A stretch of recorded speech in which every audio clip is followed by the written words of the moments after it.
Hey guys, it's Rich with your Monday spot on the Pagan Perspective. This week's topic comes from Amanda, who just asks Akashic records. That's it. So, yeah. I don't know exactly what the question is, if we believe in it, if we don't, what they are, all that stuff. So I'm just going to go through the whole spiel of it. So the Akashic records, and I'm going to try to do this in the easiest way I know how to explain it. The Akashic records are on the ethereal plane, so they're not physical records, but they are on the ethereal plane, and it is a tracking of everything that has happened in the past, present, and future throughout all of existence. So all the animal kingdoms, all human activity, all human thought forms, all karmic, I guess karmic baggage, throughout all of history and into the future as well as in the present. So that is what the Akashic records are. It is, in my mind, it is a huge like a huge library of nothing but of files and everything, and it's someplace that I would absolutely enjoy going to. Now, for me, I don't deal with the Akashic records as much, and just because I haven't really gotten to that point in my practice where I really even worry about the Akashic records. They're there, it's okay, whatever, not really needing to deal with them. A lot of people who deal with the Akashic records or go into dealing with the Akashic records either want to know, their own future, their own path of life, I guess, and that's just not my thing. The past aspect I would be interested in, but then again, I don't really need to. I have tarot for that, which in my mind, the tarot is a lot like the Akashic records. There's a lot that you can get from 78 cards, upright, reversed, however you want to read them. There's a lot that you can divine from those. So for me, I don't really deal with the Akashic records because I got tarot. But if you want to deal with the Akashic records, good on you. I have heard from, I think it's the Psychic Teachers podcast I listen to. They have said that whenever you're dealing with the Akashic records, you can only view your records, not somebody else's. So if you have somebody that comes to you and they want you to look at their Akashic records, they have to give you the permission to look at those.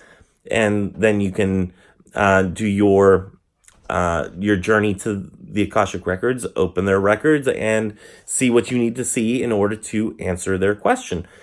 However, that's not really my thing. I don't really feel like going to the ethereal plane in order to go through all of my records. It's just something I don't need to do in my life, something that I don't feel that I need to do in my life, because the tools and modalities that I have in my practice right now serve me fairly well. So if there is a connection with tarot in the Akashic records, like the tarot or the light version of an app for the Akashic records, then yeah, okay, I can say that I use the Akashic records that way.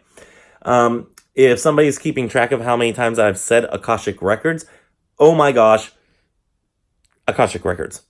So anyway, it doesn't really play a part in my practice because it's just not some place that I need to go, and it's not something that I have to do, or that I feel the need to have to do.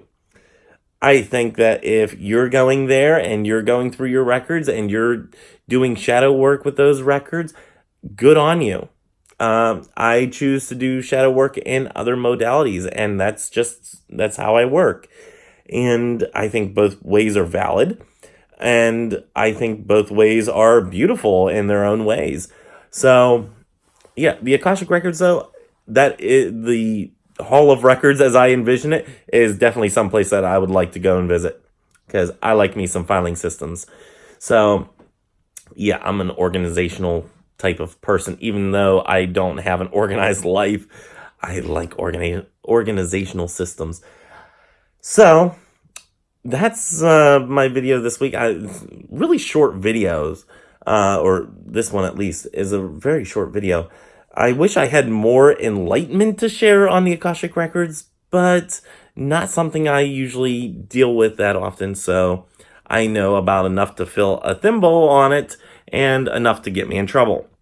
So, I won't see you guys next week, but I'll see you the following week, the first week in December, and then we're taking our annual couple weeks off, for holiday vacations and whatnot. So I will see you all in December. Until then, if you are in the U.S. and celebrating Thanksgiving, it comes with a mixed bag of feelings for me. But, have a nice, thankful holiday in your own way. Make sure that you're safe and all that stuff.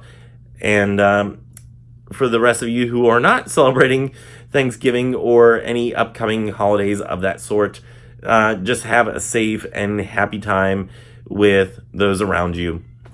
And I will see you all in December. Until then, may you have love, hugs, and ladybugs. Bye-bye.